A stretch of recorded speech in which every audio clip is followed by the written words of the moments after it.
Më kujtohet ti e njeh profesorin ndoshta Muhamet Muhtari Shënkiti që na ka qenë një dietar i famshëm. Më kujtohet momenti kur thonte për shembull për faljen e namazit gjatë orarit punës ku je. Ai e preferon të thëgjë bilem nëse je në vend të punës, ti nuk ke të drejtë edhe sunetet i falish. Ti duhesh vetëm të falish farzet. Sa ata e ke obligim ndaj Zotit, në momenti kur i fal nafilet dhe sunetet i hin hak punëdhënësit tënd. Por shikoj sot për shembull çka ndodh me neve.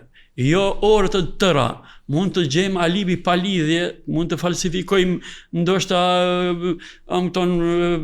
vërtetime mjekësore që ndoshta të mungojmë me javë apo me ditë apo edhe me muaj nga puna dhe të marrim rrogën pa kur një farë do të thotë të drejtë, ha?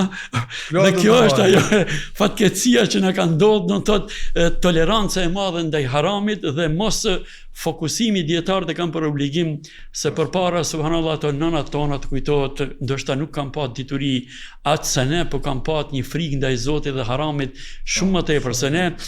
Thonte nanës thotë me hakun e Zotit shko, me hakun e njeriut, Zoti ka thonë me hakun tim eja, me hakun e njerëzve mos eja tek unë. Ky parim është i vërtetë.